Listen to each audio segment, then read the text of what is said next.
Well, hello there, everyone. Welcome to tonight's masterclass. I certainly appreciate it. And we're going on Zoom here and Facebook to a couple of groups and YouTube. So thank you very much for joining. I appreciate it. I'm just going to clear my throat here. Man, been a long day. So we're going to dive right into this, and I wanted to welcome you, as I said, because we have a lot of really good information to cover off for you coming up here. So let's get right into it, shall we? This is the 3 secrets to move from frustrated and stressed to calm and confident leader. Now, before we go too much further, first and foremost, let's just chime in. Where is everyone at? We have a few attendees here. So I see Anita, Bilal, Kathy, Danielle. Good to see you, buddy. Manju, Michelle, Nicole, a few others. Where's everyone from? Just curious.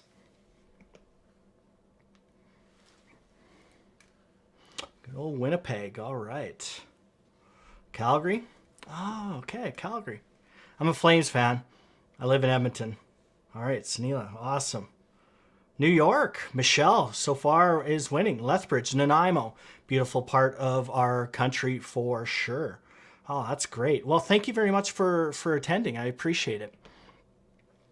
So let's get into this. The 3 secrets to move from frustrated and stressed to calm and confident leader. Now, take a look at this. Does this resonate with anybody? Go put a 1 in the chat if it does, because when I saw it, it was like instant love for this picture. So yeah, put a 1 in the chat if this is something that kind of hits home for you. I'm curious. Yeah, there's a few 1s showing up for sure. I totally get it. Yeah, you know, and if I had hair, that would be me. But certainly, I know the feeling. That's for sure. So let me ask you this. Is this you? I got here because I'm good at what I do, but now I barely do what I'm actually good at and actually want to do.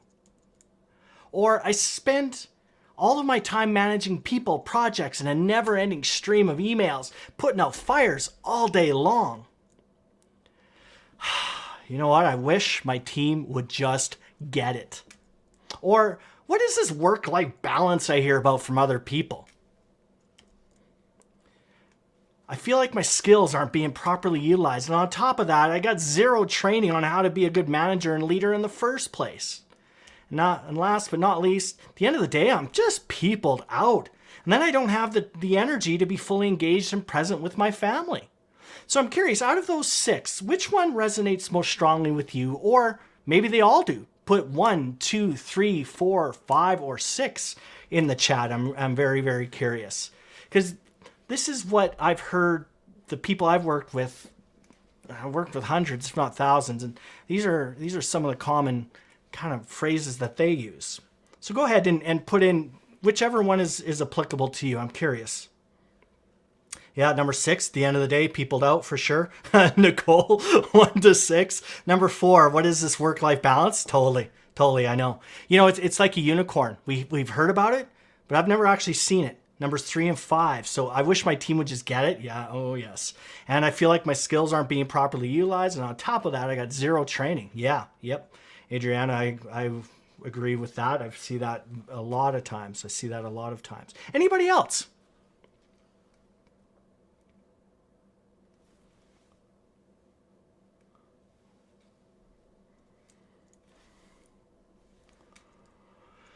Yeah, number 2, spend a lot of my time managing people, projects, and a never-ending stream of emails, putting out fires all day long. Yeah, and then it just feels like you're not actually doing any of the work, right? Like you're in a meeting all day, you're dealing with people, and then you still have your own deliverables on top of that. So, Sunil, 1, 2, 3, and 6. Yeah. Well, good. Well, thank you very much for being honest and transparent. Now, what is unique about what we're going to cover here in this masterclass? A couple things. One of which, right off the bat, you are going to recognize that this is not a typical Zoom call, right? So a couple things. You're not looking up my nose, properly lit. I think I have some pretty good audio going on, some energy, and I'm not sitting there. Hello?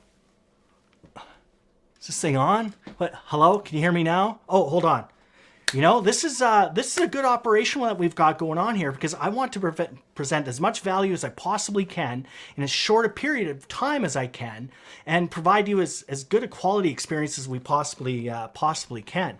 So, in addition to that, this will be practical and tactical, not theory or academics. And I have nothing against academics by any stretch, but at the end of the day, for me, leadership is about navigating those turns in the road, navigating those difficult moments, those conversations that come up day to day, the decisions, all those things. And while it's great to have a whole bunch of books and everything like that to draw upon, at the end, it's about what's happening in the moment. So I'm going to present some very practical and tactical information, or the secrets. You can start doing them as soon as this masterclass is done. They're rooted in a principle called the minimal viable effort. So similar to number one, what is the most impact I can have on a person or situation in the least amount of time with the least amount of effort? Okay? Maximum impact, least amount of time, least amount of effort. That's what drives everything that I do, whether it be in the real world of crisis leadership or project management, or presenting information like this, or any kind of work I do on Facebook or YouTube, or I wrote a book. It was all about tactics and this minimal viable effort. And last but not least, based and proven in real world results. And now, I'm not here to tell you that I'm an expert by any stretch. I have a strong opinion about the word expert.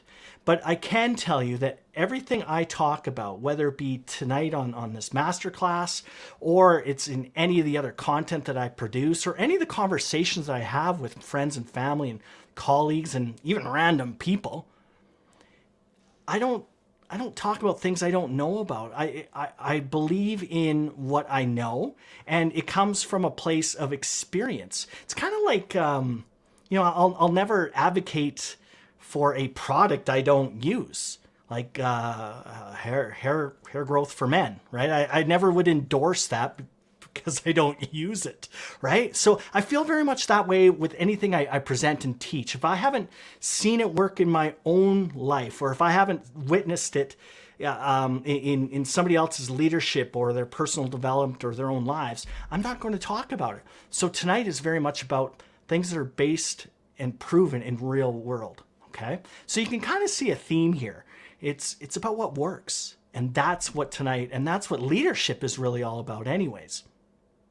So what is my big promise? Why are we here?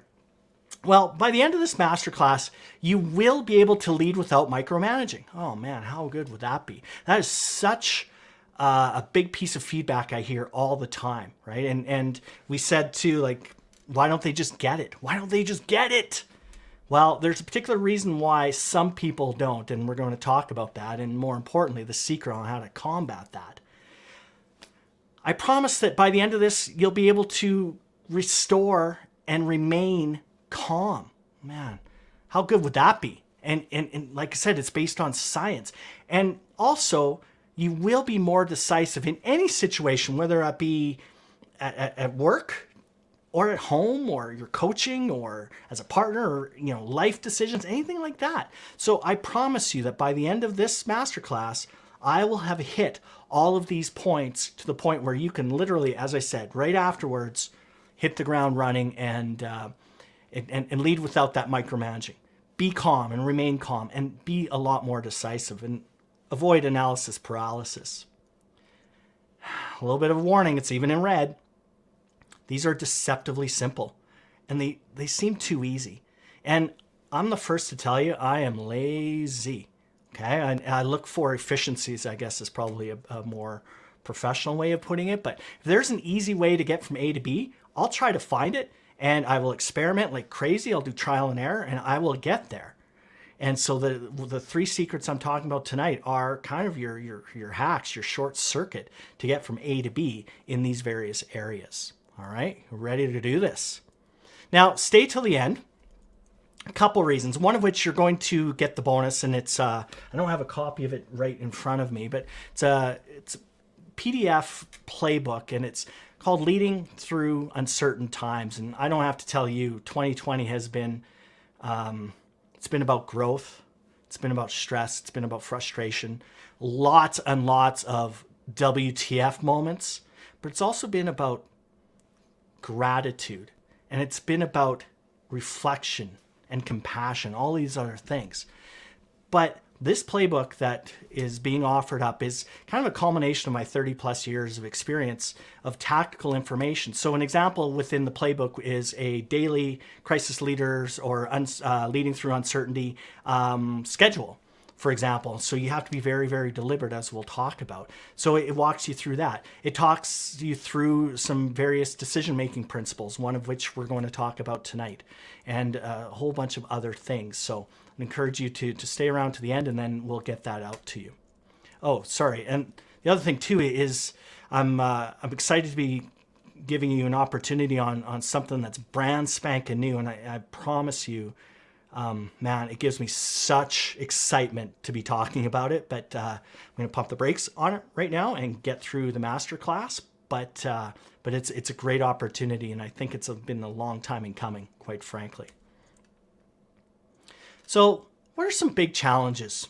You know, we talked about some of the things that you've said to yourself in previous slides. How about this? I have 4 lists. I have a to-do list, I have a need-to-do list, I have a should-do list, and a want-to list, right? So for me, I've got this to-do list that's like this big, and then I have, oh man, you know, I really need to do that. Jeez. But my to-do list is too big. Oh, not only do I need, I should do that. I really should. Oh man, you know, a case of the shoulds. And then I've got this other list called a want to list. That's kind of a misnomer, don't you think? So that's a challenge. Or maybe it's, I don't know where to start with leadership and connection and personal development, all of these things. And there's too much info. Right? Just open up YouTube and there are all sorts of gurus, or not enough info, depending on what you're trying to figure out. So that's another challenge. What about, I'm not one of those born leaders. And I'm here to tell you the hack, the short circuit is leaders are made. They are made. They are not born. Okay. And we can have a long debate about that, but I'm just going to cut right to the chase. So if you think that you're not a born leader, you are absolutely incorrect. Now, are there things that are innately easier for some people than others? Of course, absolutely. But at the end of the day, everybody can learn to be a better leader. What about this one? The technical part of the job is the easy part, right? Building widgets, or if you're an engineer or whatever that is. It's the people management that's the hardest, right? Remember that whole peopled out part? It's freaking exhausting. That's a challenge. What about I didn't receive any formal training in leadership, right? We spend so much time and effort learning how to build widgets, how to create processes, how to do all of these other fancy dancy things. But at the end of the day, leadership in itself is a skill set that requires training, right? But you're not alone if it turns out that you didn't have any formal training and you got promoted up through the ranks because you're good at your job. So naturally, let's go ahead and promote Carmen, for example, something like that. And that's just naming a few. So again, let's take a look at some of these challenges. Number 1, I have the 4 lists. Number 2, I don't know where to start. Number 3, I'm not one of those born leaders. 4, technical part. 5, I didn't receive any training. So go ahead in the comments there. Which one pertains to you? Or all of them? And I'm really trying to figure out where we're at with everything because these are very, very common. Right? I didn't just pull these out of thin air. I'm just curious, where's everyone at?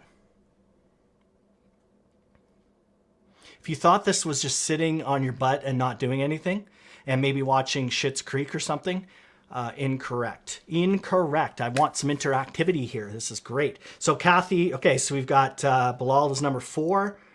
Yep, technical part. Nicole is a 4 and a 5.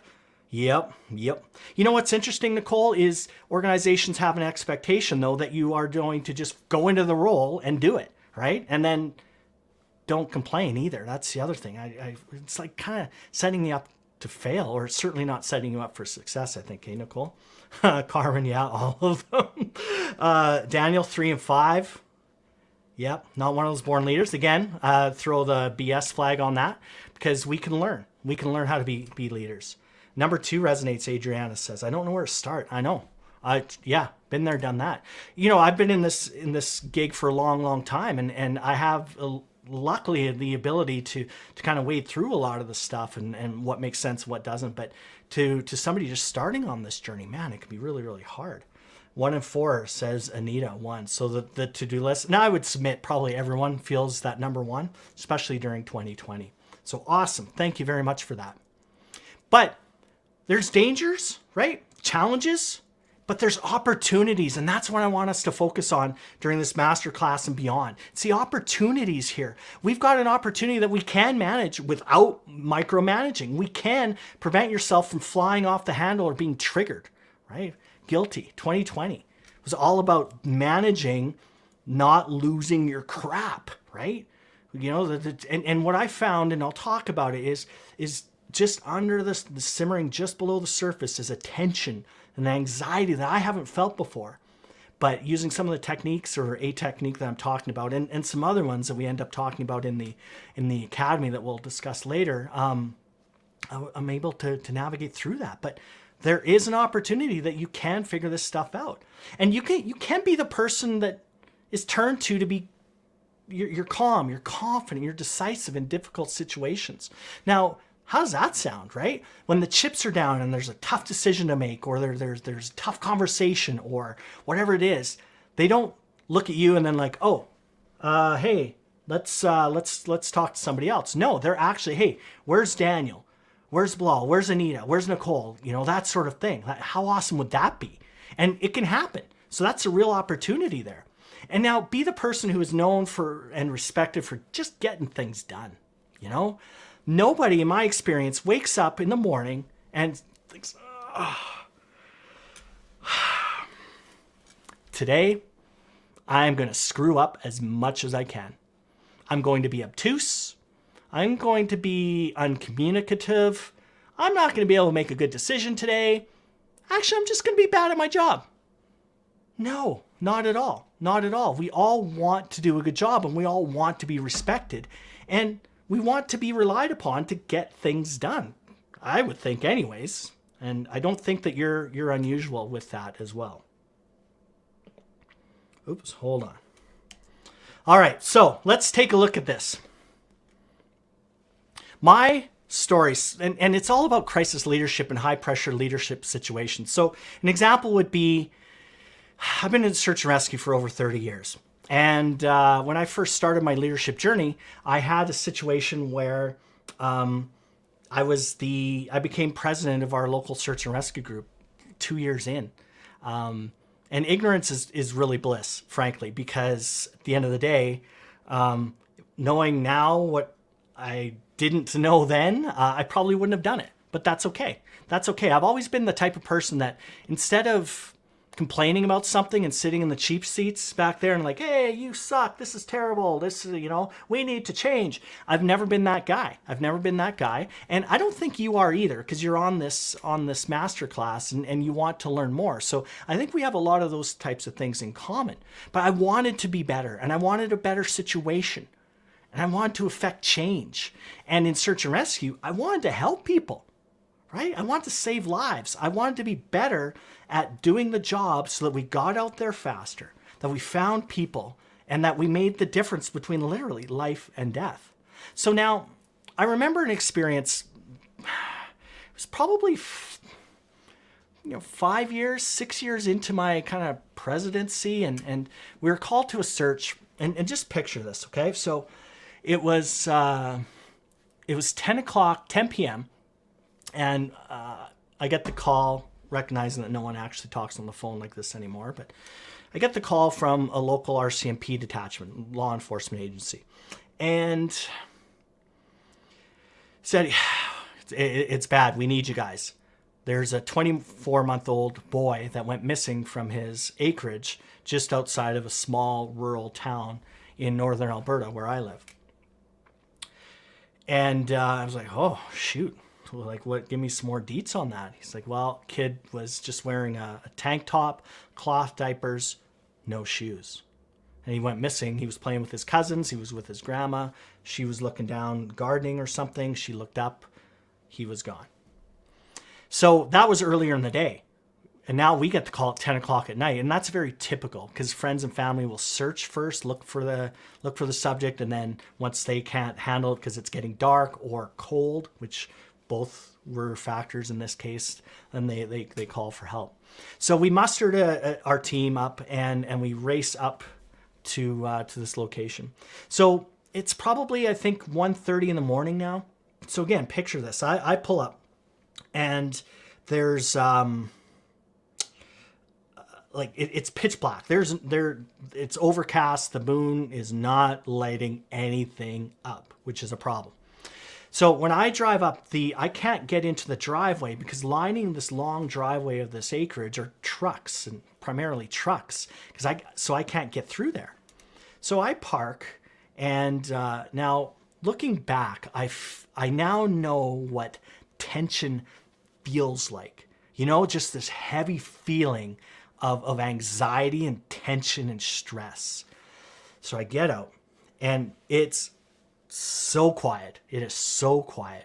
And I'm walking, and you can just hear my boots hitting the gravel, that sort of thing. And then on either side of this long driveway, it's lined with people. It's lined with friends and family and neighbors and strangers who are waiting for us, search and rescue, waiting for me, the team I belong to. And they'd been told not to go out and search because if they're out, then we're going to run into them with our canine activity. We'll have helicopters up. We'll have us, ground searching, all sorts of things. So the police had said, don't go out because we've got these experts coming in from the city. Oh, great. The city. Here we go. So I'm walking and I have my headlamp on and I'm just looking down, but in my peripheral vision, these people. And just as I said, the palpable energy, it was something else. So I walk what I call the gauntlet. And I get to the end of this driveway. Oh man, it seemed like it was a long driveway. And there was a single police car there, and who turns out to be the grandmother. I walk up, police officer gets out of his vehicle. He looks at me. He's like, oh, good. The expert is here. I was by myself. I was the first one from the team. There was nobody else he was talking to. He was talking to me. So here I have a situation where I'm on my own. Sure, the team's coming, but I've got 24 people all staring at my back right now. I've got a police officer looking at me who's giving me his professional reputation, basically relying on me. And most importantly, I've got the grandma. She's looking at me. She's been bawling. The parents are driving in. It's just such a tense situation. And so I looked at him, and I think, like so many of you, you do things not because you want to, right? I much would have rather have not been in that situation, of course. I would have rather been in bed. It was cold. It was dark. It was a long drive, dangerous drive. I didn't want to be anywhere but there. But I had to lean in, and I had to do it. I had to start working the situation. So I'm curious, who can relate in your own way that you're faced with something that you don't really want to do, but you kind of have to do, so you get her done. So put a 1 in the chat if that's you. If you've been in a leadership situation or any personal situation where it's like really sucked, right? You've known it's not going to be good, but you got to do it anyways. So yeah, you bet. Oh, medic. Yeah. Robbie. Yep. Yeah. You're, you know exactly what I'm talking about, my friend. Yeah. Kathy, COVID, man, you know what? You're right, Kathy. Like COVID has been just a non-stop grinning and bearing it. Yeah, you bet. Maria, thank you. Robin, absolutely. Well, that's really good to hear, not because misery loves company, but this is making sense to you. So let's talk a little bit about what we can do about it.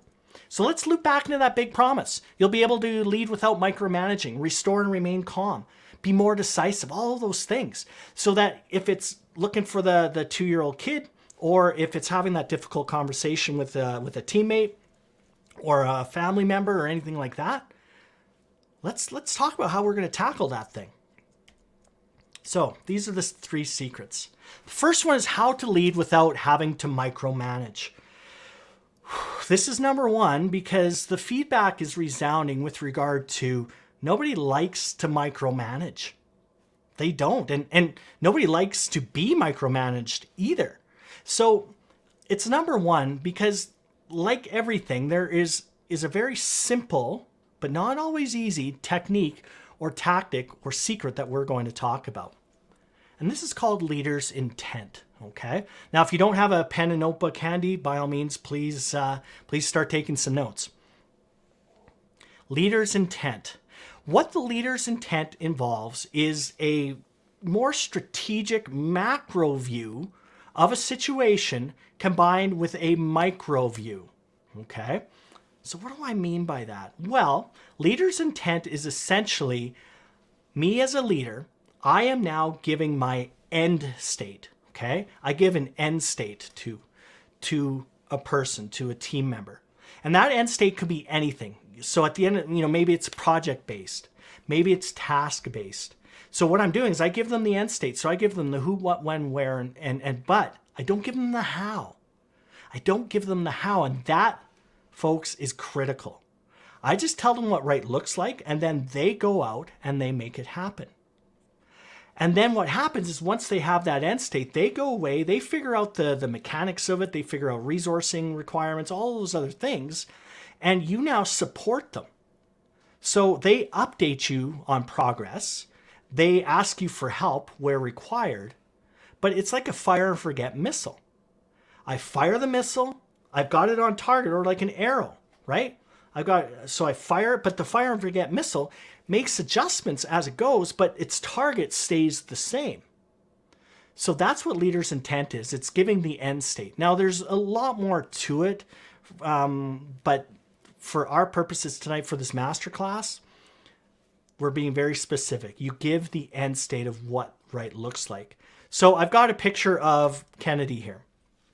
This is a very classic leader's intent that if you think about it, it fits the criteria. So he did a big speech, and a lot of us, I wasn't born then, just FYI, but maybe some of you were. So in 1961, he talked about why he felt it was important for the United States to go to the moon. So here is his end state. To achieving the goal before this decade is out of landing a man on the moon and returning him safely to the Earth. That is such a beautiful intent statement. It's so good. It's very simple. And see this simple statement, how profound it was? They launched so many missions. And it was so powerful that even once JFK was assassinated, the goal, the intent stayed on because it was so well articulated. Now, did Kennedy talk about how many missions that were needed? Hey, we need to do X amount of Apollo missions. We need Gemini missions, or Gemini as they've said. We need to make sure that we kill a few astronauts along the way because that shows we're trying to make progress. Like, no, none of that. So he gave the end state. Very, very important. And a lot of times we're reluctant to do that, but if you don't want to micromanage, you could use leader's intent, give the end state of what right looks like, and you'll be able to just back off now. And remember, though, you're getting updates, right? They're communicating back to you, but you don't care how they do it, provided it's done ethically and safely, and that the intent, the end state, what right looks like, is met. Okay? So that's secret number 1. Simple, right? Simple. Secret number 2. Boy. So how do we not micromanage? We give leaders intent. Number 2, how do we restore a state of calm? Well, we use the science of breathing, right? It's actually a science. And check this one out. This is one of my favorites. And I'll tell you a little anecdote here coming up. It's called box breathing. Has anyone heard of box breathing before? Yes or no? So put a 1 in the chat if you've heard of box breathing. So I'm sure our medic friend has. Yep, Michelle. Yep, Robin, you bet. You bet. Okay, so Adriana hasn't. Okay. So another term for it, and Daniel, same thing. Another term, Carmen, yeah. Well, Carmen, you had a little bit of a head start on this. Other phrases are mindful breathing or yoga breathing, that sort of thing. So what it is it's using the biology of our bodies to slow our heart rate down. Because when we start to feel stress or anxiety, there's a system called our sympathetic nervous system. It fires up and it becomes this fight or flight. It's that system responsible for that saber-toothed tiger confrontation, right? So I fight it or I flight or I take off, right? I avoid that fight. So this system is like a runaway train. Once it starts, it's really, really difficult to stop it, but it served us really well, and it's biology. It's biology. But we have the ability to stop that horse, hop on that train and put the brakes on. We actually have the ability to put a parachute up and stop and short circuit this sympathetic nervous system. And the system that we kind of invoke, not to nerd out too much, is what we call the parasympathetic nervous system, PNS. And it's the system that is literally the antithesis or the opposite of our sympathetic nervous system. It's the one that brings us down, right? Back to normalcy after. So once we've fought with that saber-toothed tiger or whatever that threat is, the feed and breathe system, yes, absolutely, exactly. So there is a way, a very specific and easy way to fire that system up. And it invokes this CO2 kind of balance and strikes a nerve for real. And so what is the system of breathing? It's called box breathing. And this is what it is. You breathe in through your nose for 4 seconds typically, okay? Breathe in through your nose. You keep your lungs full for 4 seconds. You breathe out through your mouth for 4 seconds, and then you hold it for 4 seconds, okay? Breathe in through the nose over 4 seconds, hold it for 4 seconds, breathe out from your mouth for 4 seconds, and keep your lungs empty for 4 seconds. I promise you this works. It works because what it does is it like I said, it actually neurologically and biologically triggers the parasympathetic nervous system through CO2 and the vagus nerve and things like that. Now, I can tell you that for me, this has been my go-to all year. And I saw, Carmen, you talked about it or alluded to it in the comments. I hear you. I absolutely hear you. I've used this so much all year. And what I have recognized is I can change or vary the length. So I started with 2 seconds. I don't even smoke. Like, how bad is that? I got up to 4 seconds. Now, if I'm feeling particularly stressed out or if I'm having feelings of stress, I'll actually hold it for 5 or 6 seconds. And friends of mine that do this a lot, they're up to 7 seconds on either for the box breathing. But I strongly recommend that if you're starting to feel anxiety or you're heading into a meeting, a difficult conversation, or whatever that is, settle down and do cycles of box breathing, okay? 4 seconds, 4 seconds, 4 seconds, 4 seconds. Do 4 of those at least, but keep doing it until you will start to feel your heart rate drop. Now, I'm not saying this is a silver bullet, now all your stress will go away, but I promise you that if you practice this and if you do it in the moment, you will be much more calm. And when we're calm, we can make better decisions. We can handle situations so much better. We're not triggered nearly as easily, right?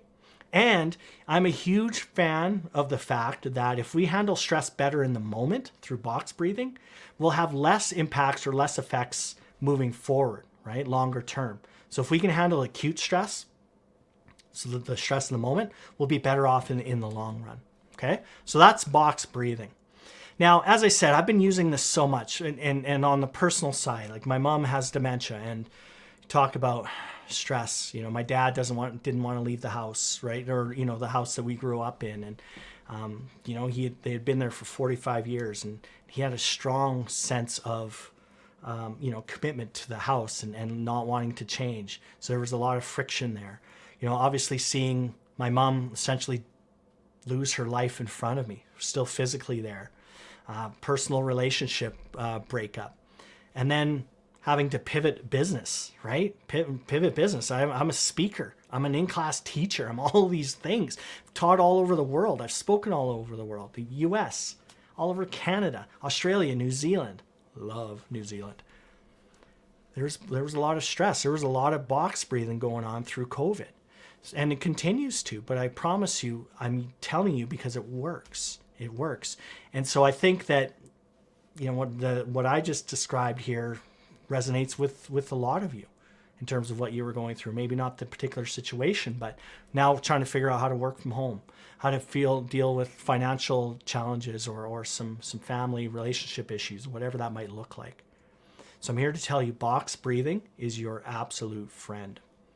And this is such a great quote. Between stimulus and response, there is a space. In that space is our power to choose our response, and in our response lies our growth and freedom. Viktor E. Frankl. Okay, Viktor E. Frankl. Anyone put in the chat what he's famous for? He knows when he's speaking about this, he knows what he's talking about. Does anyone know in the chat? Man's Search for Meaning. Kathy, bada bing, bada boom. Absolutely. Phenomenal book. Easy book, easy read, but profound. So it was about, he survived the Holocaust, prisoner of war in Germany. So he articulated his thoughts and approach within Nazi Germany and the prison camps. And he saw people crumble that he didn't think would. And he saw people be incredibly resilient, that maybe they appeared weak. But it's very, very profound. And this quote really says it all. And I know a lot of people are like, Daryl, you can't short circuit stress. Yes, you can. Stress is natural, but you do have a choice. You do have a choice. And in our academy, we talk a lot about triggers. But for right now, box breathing, go ahead and do it, and you'll see a difference. Power to act, not react, Adriana. Absolutely. Yep. Thank you for that. Now, this third secret is to make you more decisive. This is one area I have particular expertise in, just given the crisis leadership situations I've been in. And it's called the 80-20 rule. Okay? The 80-20 rule to be more decisive. What it is you get to 80% of any decision, and then you decide. You make your decision. You get to 80% of the information that you think you're going to know or that you need to know. Boom. Make a decision. Get to 80% of whatever comfort level you want. Boom.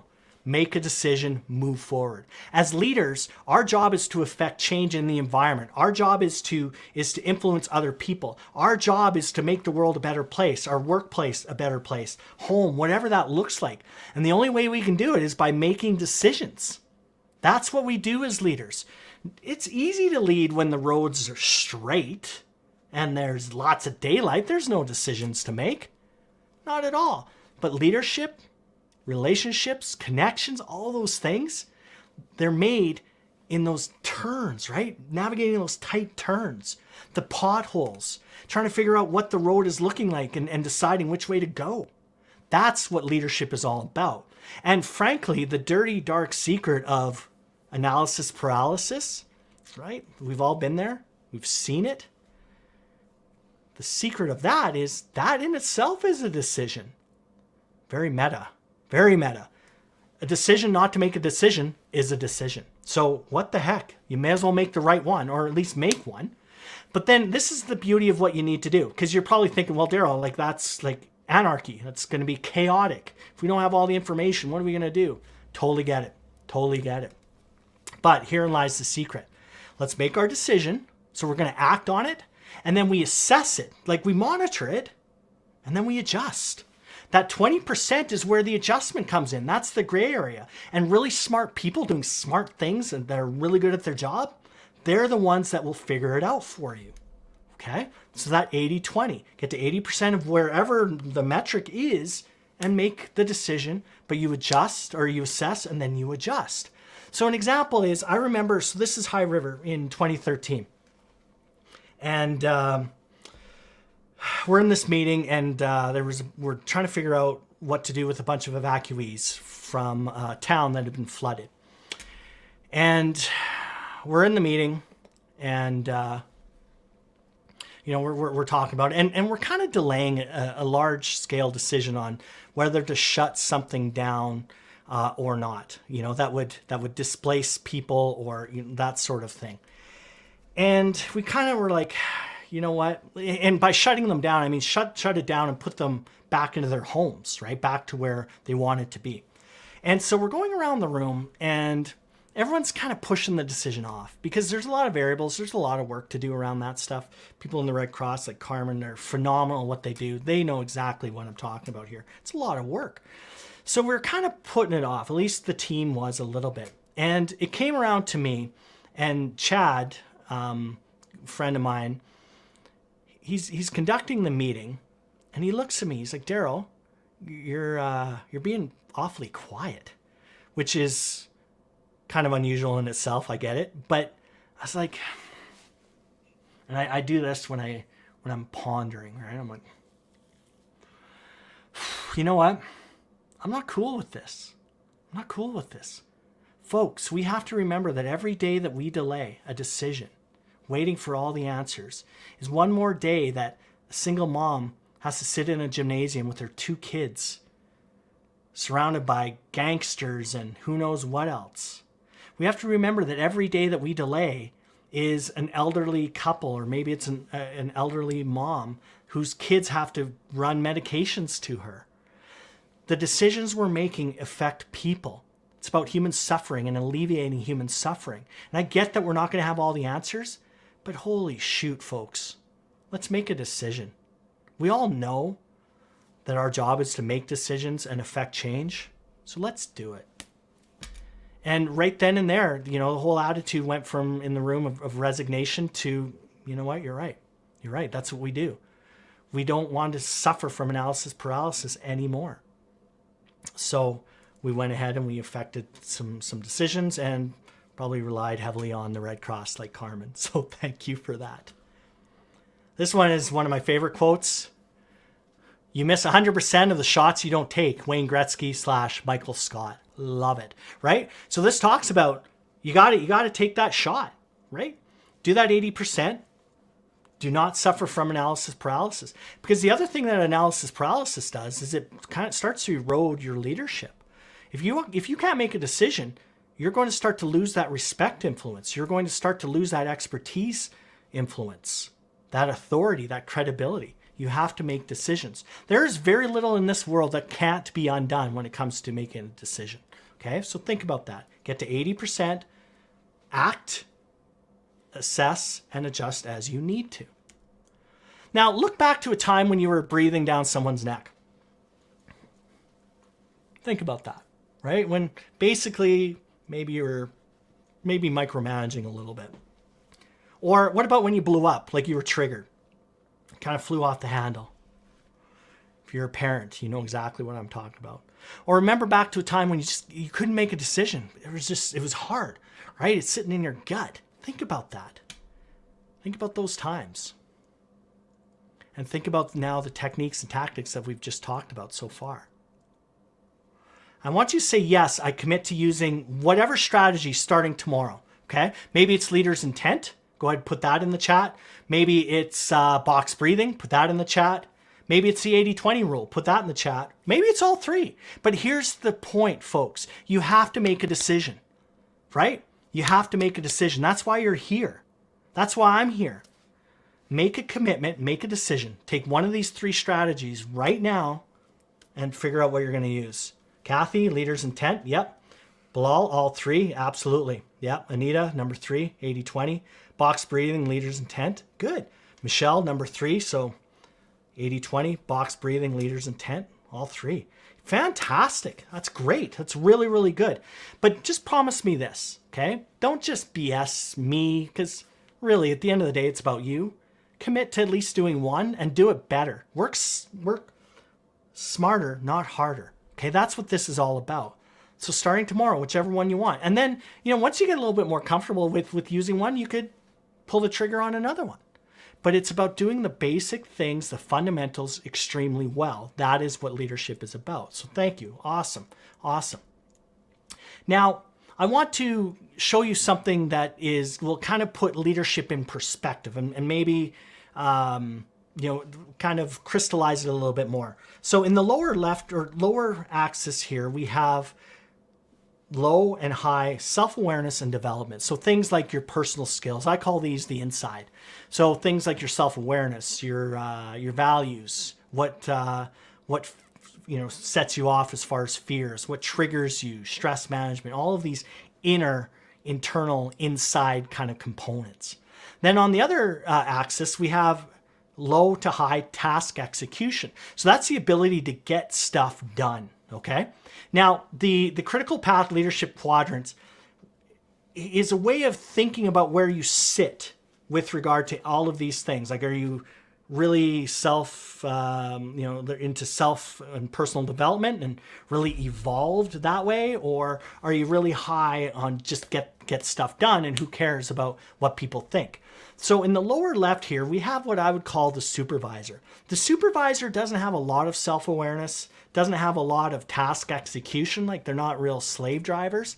I consider this type of leadership, or at least the supervisor in this quadrant, to be transactional, right? You're supervising people that are transactional in nature, whatever that might be. Not highly technical or anything like that. You show up, you do your job, and you're managing a process like a conveyor belt. Now, if we go up with the driver, or we go up in the task execution, it's somebody that has low self-awareness, right?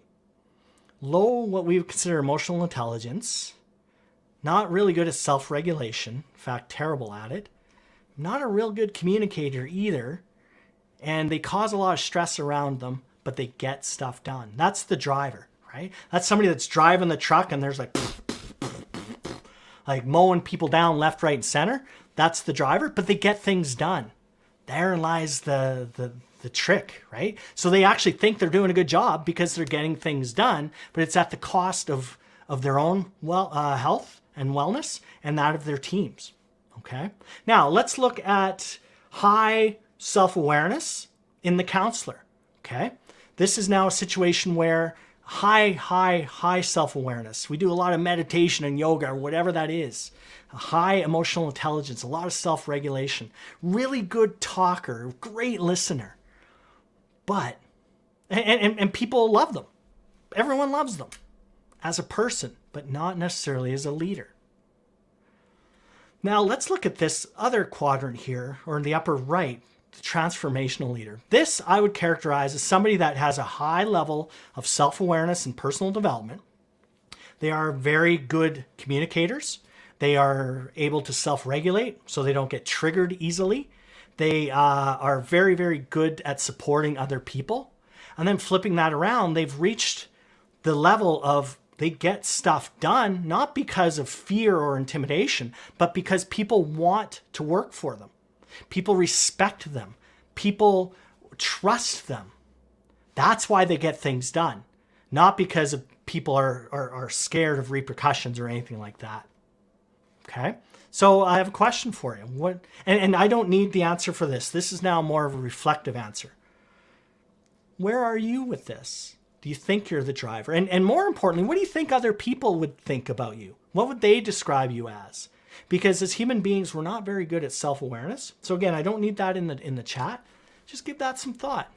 Are you highly evolved and really sensitive and good with people, but can't get stuff done? Then you're a counselor. Maybe you get stuff done all the time and you don't even know the last time that anyone had a one-on-one conversation of a personal level. Well, you're probably a driver. And if you're completely oblivious to any of these things, you're probably a supervisor. But the point is it doesn't matter where you are because leadership can be learned. Okay? Think about that. So I call that the critical path leadership quadrants. So the big review. 1, leader's intent. So you give that end state.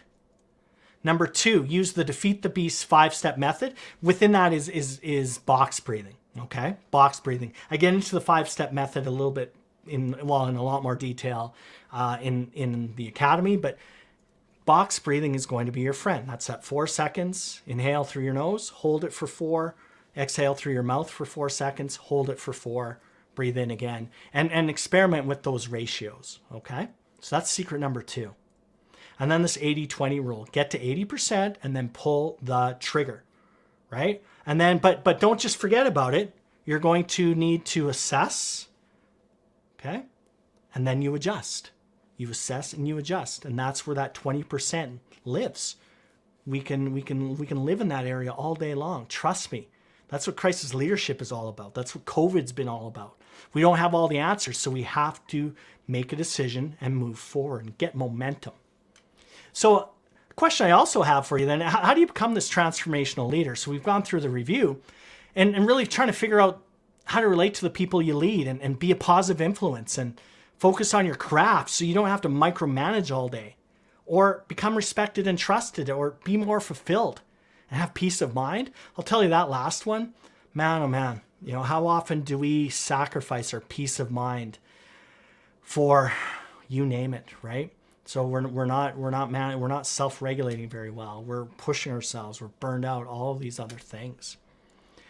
So, who has resonated with the ideas today? Do a 1 if something along the line has resonated with you. Just a 1, and put a 2 if nothing. Be honest, because this is not for everybody. But just put a quick 1 if there's things that really resonate with you. And notice I'm saying 1 and not yes, right? That's all about being tactical and practical. Minimal viable effort. Why do we have to put an E and an S when we just do a 1? Right? Awesome. Good. Well, thank you, folks. Fantastic. Now, let's go back to those challenges again, because it will formulate the conversation that we're about to have. So it's those, the sense of overwhelm. We've just got too many lists, right? We've got the to-do list. We have the need to do. We got the should do, and then a want to list, but that's kind of written in pencil, if they use pencils anymore. We've got, I don't know where to start. A couple of you talked about that. There's either too much info or not enough info. Or Daniel, for example, said, I'm not one of those born leaders. And again, I throw the flag on that one, but it's a belief. It really, really is. And it's real for a lot of people. Or the technical part of the job is the easy part. It's the people management that's the hardest.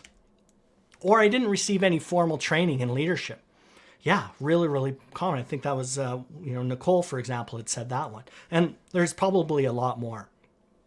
So I want to share something with you with regard to these challenges and moving the yardstick of leadership from, wherever you might be on that quadrant. And maybe you're in the transformational leadership quadrant, which is fantastic. But I'm also here to tell you that no matter how many years of experience you have, you can always learn more. At least I know for me, anytime I have an opportunity to learn more, become a student, love it. I love it.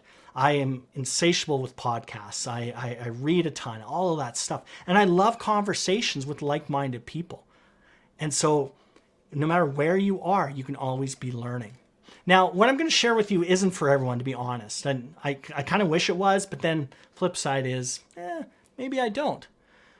So it's not for you if you're not ready to move to the next level of your career or even your life, right? And it sounds so kind of Pollyannish, but it's true.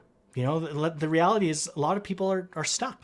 They just are, and they don't know that they're stuck, and they're unhappy, but they're comfortable, right? So this isn't for those types of folks. Or like I said earlier, you'd rather critique someone or a situation rather than lean in and try to make things better, right? And I think that you're on this masterclass because, like I said before, you want to make a difference. You want to get better.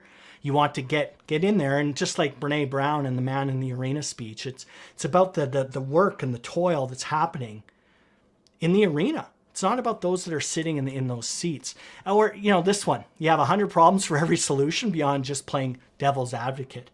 There's a decision-making process that I talk about where we call it red teaming, where you try to make a decision, or you make a decision, but then you have somebody not involved in the process. They red team it, we call it. But this is and then they're looking at it objectively. But that's not what I'm talking about here. In this context, it's somebody that's just a negative Nancy or a negative Nick or a negative whatever, Eeyore, whatever that is. It's exhausting. I don't want to be around those folks. I don't think you do either. Analysis paralysis. Well, hold on. This 80% makes me really uncomfortable, that idea. Well, sure, I get it. But at the end of the day, you're going to be stuck in analysis paralysis and you're even unwilling to try. And you believe we are who we are and no use trying to change. And I'm here to tell you, science, we used to think that. We used to think that you're born a certain way and then away you go. I'm telling you that in a lot of cases, not all, because there are some biological realities, but we do have the ability to change how we think. Neuroplasticity. We can change our personality to a certain extent through deliberate practice. Okay? So it's not for everyone what I'm about to talk about. And it's what I'm calling the Critical Path Leadership Academy. And it's about being the leader you want to be without the overwhelmed time and effort. And I've really played with this. And you're one action away from seeing that breakthrough in your life and home. And I'm here to tell you folks that there is no longer the same kind of separation between work and life. You know, if COVID has proved one thing, it's, they are now one and the same. So it's not about balance, but it's about harmony. And it's about whatever happens on the work side impacts the personal side. Whatever's happening on the personal side impacts the work side as well. So we have to think about that. We have to remember that. Now, just given my commitment to the process of learning lifelong through trial and error mostly, I have found the most effective way to transforming your leadership, to get into that transformational leadership quadrant. I found it's not a short circuit, it's not a hack, but it's a very specific pathway to go from here to there. Okay? And that is now where the Academy membership creates, supports, and up-levels leaders using that proven approach, refined methodology, right? This isn't about throwing a bunch of stuff at the wall and it's like, okay, oh, that's stuck. Let's do that. Or, hey, we got a new kind of methodology, a little flavor of the day today, so we're going to lead by that.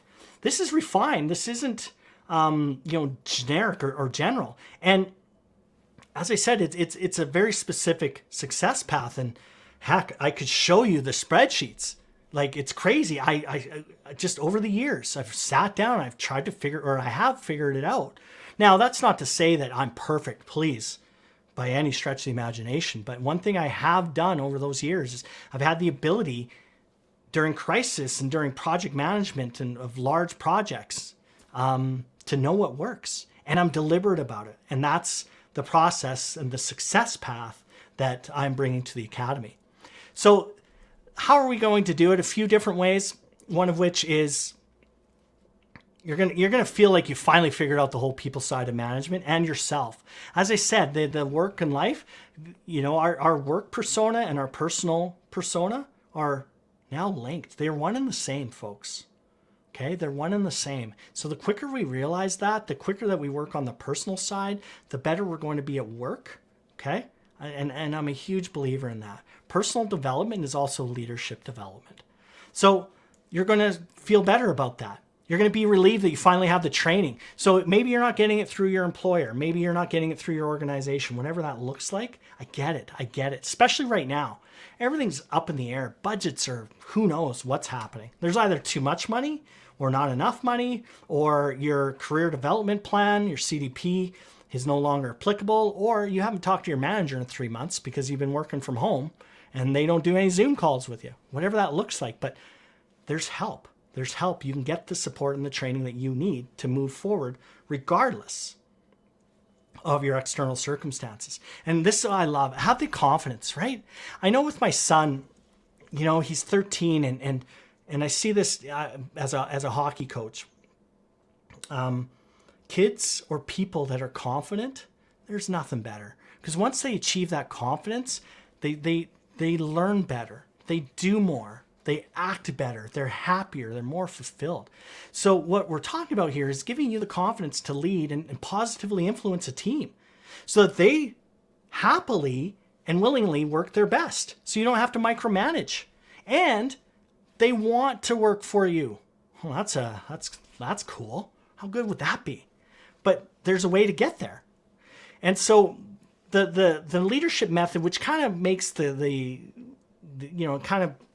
is that pathway through the success path, is based on leadership mindset. So that's inside. So things like our identity, our values, what kind of leader we want to be, our habits, fears that we have, the ability to be a learner, want to learn, right? That goes into leadership mindset. And as I said, we can actually transform our mindset. We really, really can, provided that we have the right tools and the knowledge and the right technique, so we can do it. And then the next part of my method is positively influencing. And I use the word positively very, very specifically, because influence can be negative. People can be using fear and intimidation to influence others, and they'll get results. That is not me. That is not me. I am absolutely against fear and intimidation and bullying and all of those other things, and invoking stress in other people to get results. That is, I'm emphatically against that, and you probably tell that in my voice. It's not a value. Those aren't values that I adhere to or I support. In fact, I dislike that. So it's all about positively influencing others. So listening to them, having good, accurate one-on-ones. It's about empowering people, using intent. And there's, like I said, there's more to the intent piece than just what we talked about, but that end state. There's a whole bunch of things that go into that. It's about respect-based influence. So we work for each other and because we respect each other, not because we have to. And then the other pillar that we've talked about already is that minimal viable effort. I don't want to spend the next 50 years of my life going through textbook upon textbook and pontificating about what might work and what won't. It's about what happens in the moment. It's navigating those turns, those difficult conversations. It's not about this BS methodology approach that, oh, you know what? Theoretically, this would work. No. No one has time for that. No one has time. Remember our to-do lists and our should do and all that? It's really long. I don't have time to learn all of that stuff. I don't want to be sitting teaching either, because you're only going to feel more overwhelmed. So the critical path leadership method is about mindset, positively influencing, and this minimal viable effort. So that's what kind of goes through. That is that critical path to move up to that transformational leader. So some of the monthly topics, as I've said already, leadership, one really important lesson I learned was leadership always starts from within. When I go to the fires in Fort McMurray in northern Alberta and 88,000 people have been evacuated, yes, that's important. That's information I need to have for sure. But the first thing I do, folks, is I pump the brakes and I check in on myself. Box breathing. I realize that also on the inside, how I communicate with others is important. I want to be vulnerable first. That's on me. If I want respect, I give respect. That's on me. It all starts here, not the external. And I think we've got that just completely backwards in our leadership development. It's not about other people. It's about you. It's about developing the skills, the self-regulation, all of those behaviors and habits that will allow you to be an effective leader, a great partner, good coach, whatever that looks like. And then we can go to the outside. So let's loop back into the inside. What kind of leader do you want to be? What's your philosophy? So one of the first things we do in the academy is, what is your leadership philosophy? How many people have actually thought about that? How many people have actually thought about, man, what kind of leader do I want to be? Because if you don't have a roadmap, if you don't have a destination, how do you know where you're going? How do you know how to get there? How do you know you're there? Kind of pretty straightforward, right? And yet we aren't deliberate with that. So we talk about, what is your leadership philosophy? What kind of legacy do you want to leave? And that can be like more of a historic legacy, or what about the legacy when you walk out of a meeting? That's a legacy too. Are they like, whew, okay, let's get some real work done? No, the legacy is something you have to be very, very conscious of. The habits, right? We are actually our habits. And if we have good habits, then we will get to where we need to go. And we spend a lot of time in the month on habits. Fear setting. The reality is, as human beings, we're motivated by one of two things. Fear or pain, right? Avoiding pain, or seeking pleasure. Okay? Out of those two, though, pain and fear are huge motivators for us. So we need to figure out why we're scared to lean into certain conversations. And you have feelings of, am I enough? All of these other things. So you need to figure out what the fear setting is. And we do something called worst case scenario, WCS. And that's where you just really could think about worst case scenario. You articulate it. and then you work backwards. Tremendously valuable in transformation. Improving your self-awareness, values, managing time, right? My own time. Becoming an excellent communicator, gratitude in leadership and gratitude journaling, all these other things. That's all the inside of what the critical path leadership method in the academy is about. And then, now we're not doing this all and then we get to the outside. It's going to be intermixed, but some of the outside factors, the positively influencing, the art and science of the difficult conversation. And a lot of you are here because you download our PDF difficult conversation guide. That's just the opening salvo. There is a lot more to it that you can dance with this conversation and dance with the person verbally, not in a manipulative way, but in an effective way. So you can have a conversation and get to where you need to be for both of you. And it's a framework. It's something that you can do over and over and over and over again. And that includes that two-step process. Leaders as coaches, it's a big part of what we need to do. Setting expectations. This one's important because leaders' intent, that gives the end state. That's kind of stage one or level one, but what do you do if you give the end state and they still don't do it?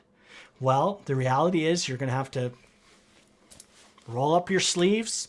You're going to have to get in there. You're going to have to kind of get in there and start swinging some elbows a little bit, but I give you a framework in the academy to literally walk through along with worksheets and templates that we'll talk about. Effective meetings and one-on-ones. Just a simple little tactic, like if you're having a one-on-one, there are some rules, some basic rules and principles, one of which, turn your monitor off. If you're behind your desk and the person you're talking to is there and your monitor's here, subconsciously, you're looking here. You're looking for the email that comes in and you don't even notice it. But that's using the science behind subconscious. And so what we want to do, for example, is turn your monitor off.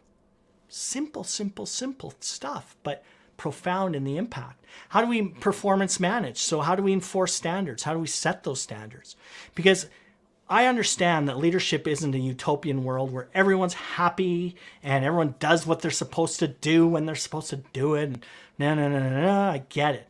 There are some times when you're going to have to adhere or you're going to have to lay the smack down a little bit, but there are ways that you can do that in a way that doesn't break that connection. So these are monthly topics, and they're monthly because they're going to be spread out. Feedback from our transformational leadership program, which was 8 weeks, it's like drinking water through a fire hose. Really good information, but to get transformation, to implement a lot of what we talked about, all great stuff was the feedback, but really hard to do because it is just like that. Especially in 2020 with COVID and everything like that, I've really wanted to figure out what is that balance.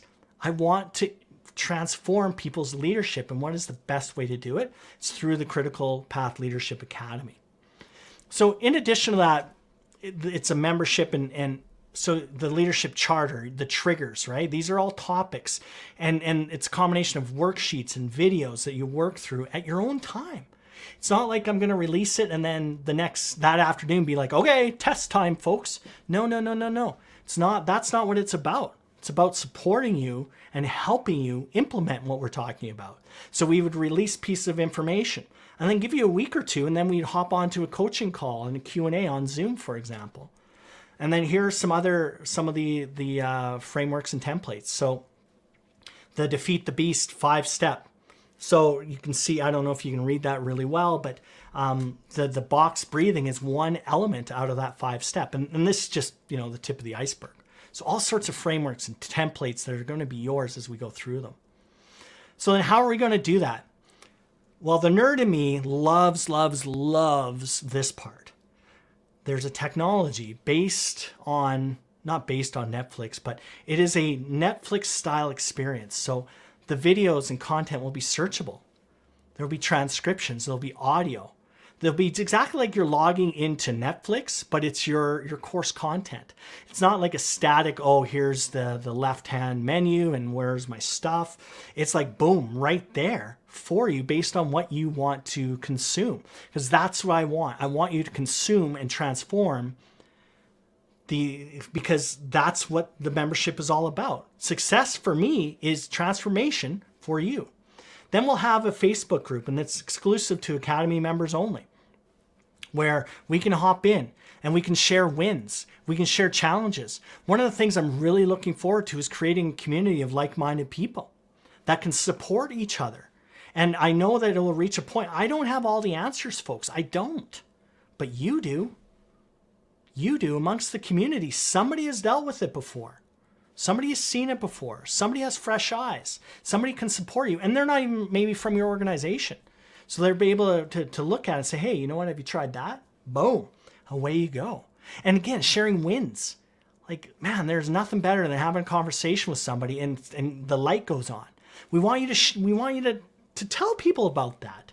That's what it's about. It's about that confidence. And that's in that Facebook group.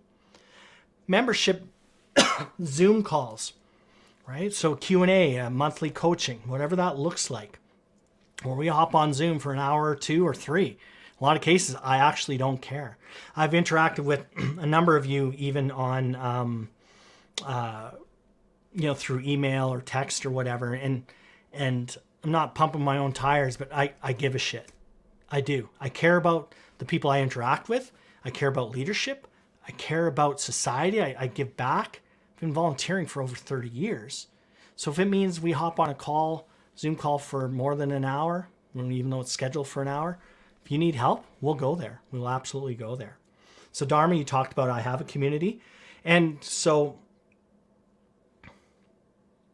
yeah, a really good point, Dharma. So Dharma says, I have a community, but they are expert community leaders and they are wanting to work together, but they get jealous of one another. Oh, Dharma, I love that you just said that.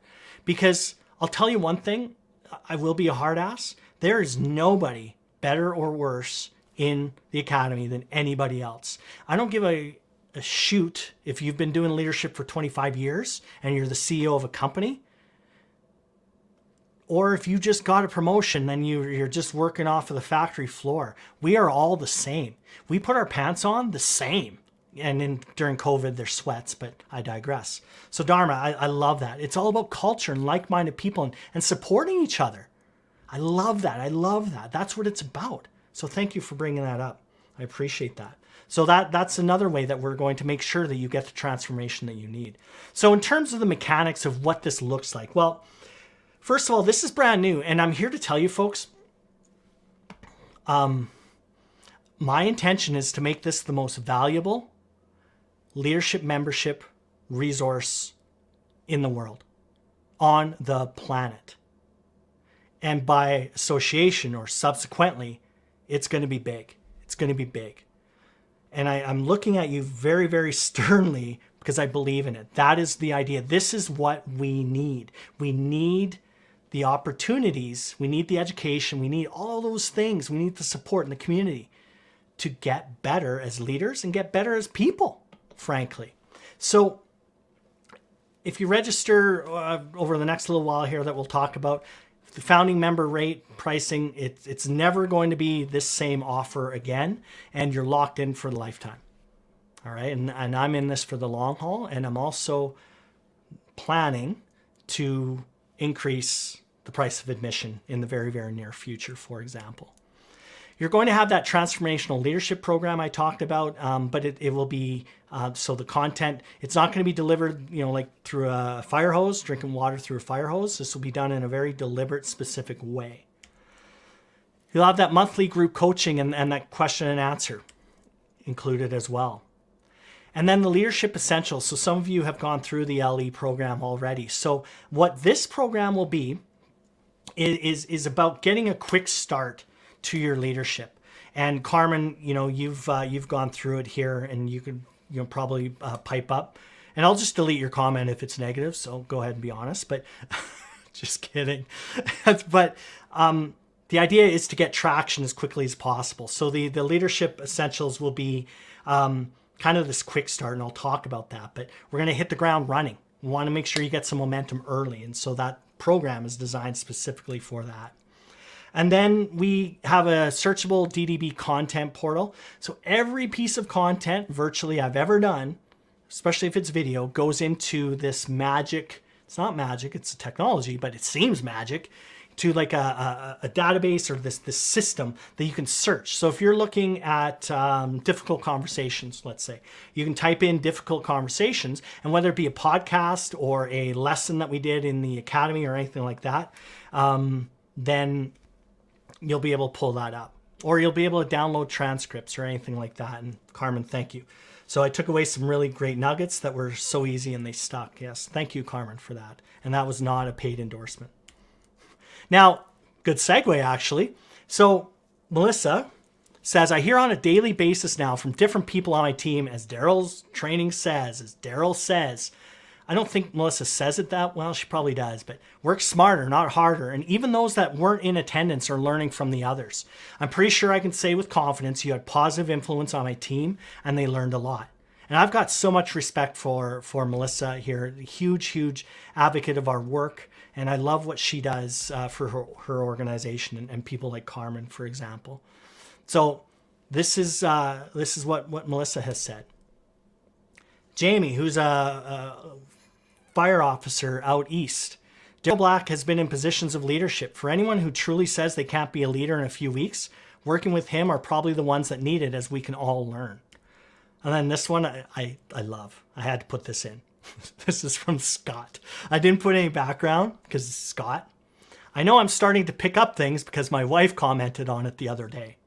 If this isn't a resounding, incredible endorsement, folks, for the work we've done, I don't know what is. Now, this is just even from the 13th, very, very recent, where a friend of mine, I coached, not a friend, a colleague of mine, I'd coached through a very, very difficult situation at work where the person he was talking to and with was working for another company, and that was having an impact on his work with my colleague's company. Hey, so we talked about it, spent a lot of time with tactics and all those other things.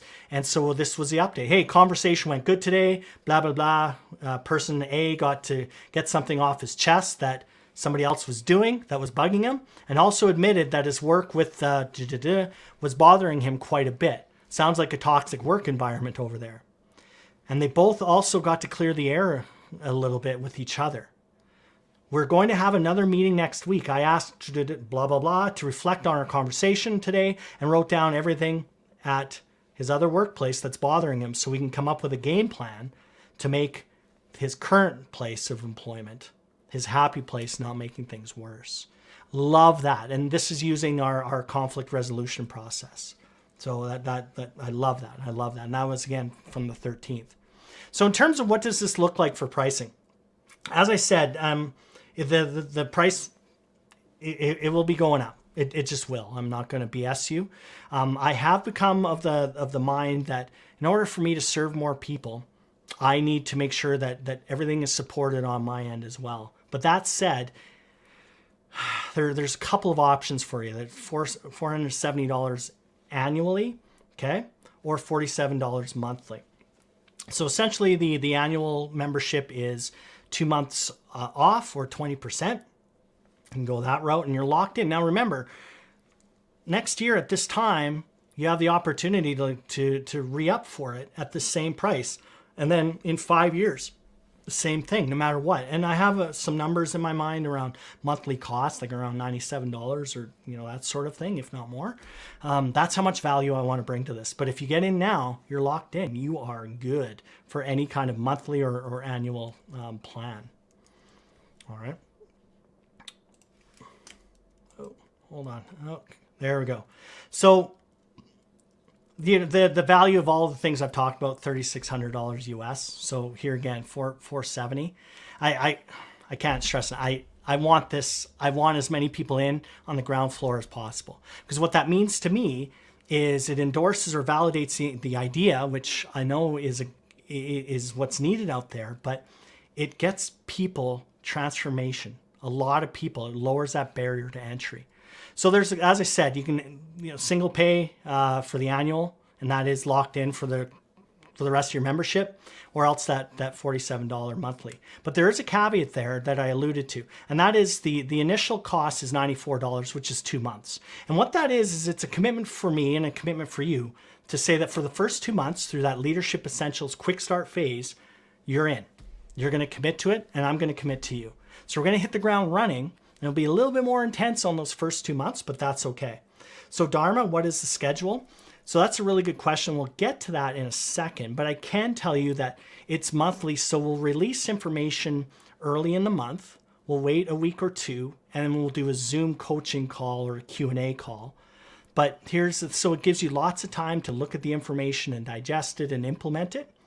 Keeping in mind too that you have the Facebook group to help you along, and everything is recorded. So if you miss a Zoom call, then you can go check it out on your own schedule. That's the beauty of the system and this Netflix style where, oh, I missed the March coaching call on habits, for example. Well, I did the worksheet, but let me now go check the Zoom call on it, okay?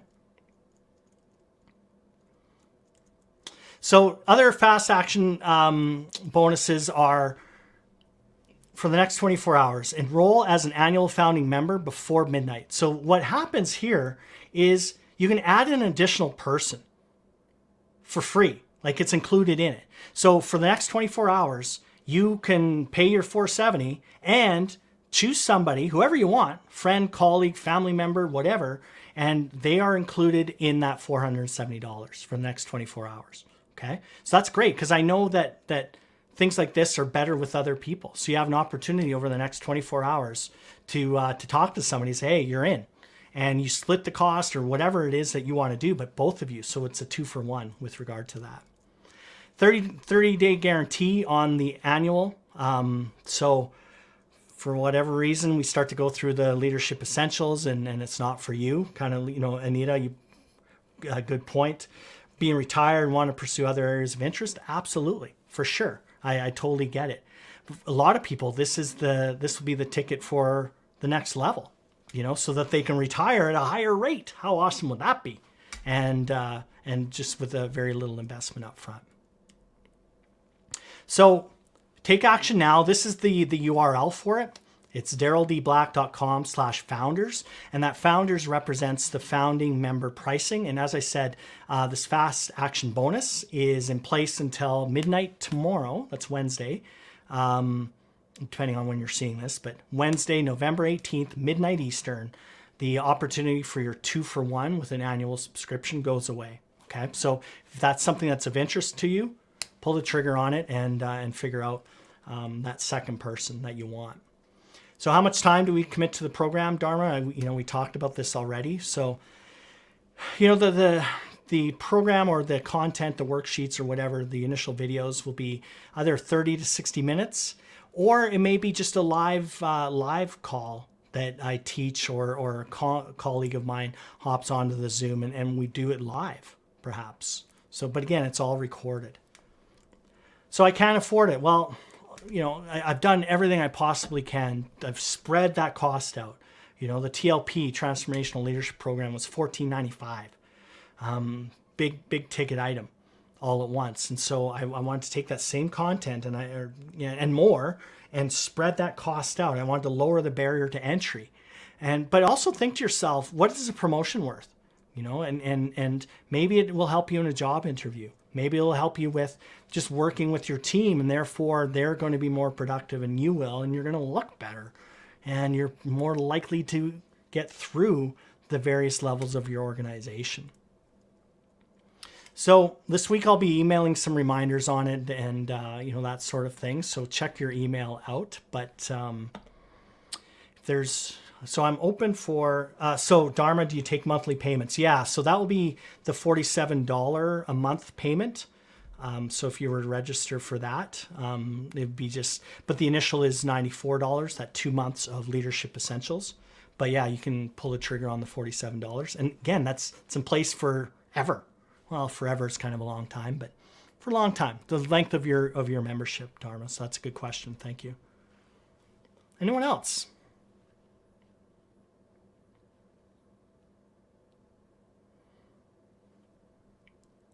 How about if you become busy, Dharma? Yeah, and so again, like I said, there's situations that everything's going to be recorded. So there is a commitment that is required and you get busy, right? Everyone gets busy. But the whole idea of this is to take it into bite-sized chunks using minimal viable effort, right? What can I make the most impact with with the least amount of effort in the least amount of time. So this isn't like a degree program. This isn't like getting your master's. This is about things that work in the moment. And here's the other thing too. You know, because it's recorded, you can go back and look and rewatch something. Say maybe you're going to have a conversation with somebody, a team member or teammate, and you know it's a situation where it's like, man, you know, I've tried using leader's intent, but it's not working. So I'm going to have to go to the next level, and I have to now implement the critical leadership path expectations framework, which goes into a lot more detail. Well, then you watch that video or you review the worksheet or that workbook, and then boom, you can go in and have a great conversation around that. So that's a really good question, Dharma, but don't let that be a barrier, because there's a lot of accessibility to the program for sure. And audio too. So you can download it onto your phone or listen to it in the car, whatever that looks like. It's a really good question. Any other questions?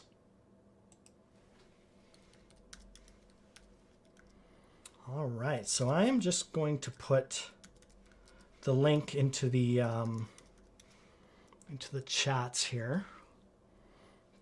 Okay. Oh, a certificate. Really good question, Dharma. I've been playing with that, and you're not the first one to bring that up, and so I can't commit to that 100%, but I can tell you I think so. I'm leaning heavily towards what that looks like. So for example, maybe it is a situation where you complete 90% of all the videos, for example. I'm just throwing that out, but I'm leaning heavily towards that. Adriana, you're welcome. You're absolutely welcome. And I want to see you in the academy, but I certainly want to see you use one of those 3 secrets. Okay. All right, well, if there's nothing further, you'll be getting an email coming up here with the replay, but also in a day or two, the Crisis or Leading Through Uncertain Times playbook. That'll be coming in the next day or two, because I have to upload and do a whole bunch of like technical wizardry, basically. But I'd encourage you, if you're going to act within the next 24 hours, do that. You can add a second person on, but if not, then that's okay. The founding rate stays intact for another 7 days. So you'll be getting lots of emails around that. All right. So without further ado, thank you very, very much, folks. If you have any questions, you can just reply to any of the emails that end up going out. But otherwise, no news is good news. And I hope to see you in the academy and start to make a difference. Adriana, thank you. Daniel, thank you. Michelle, thank you. Thank you for putting the time in here this evening.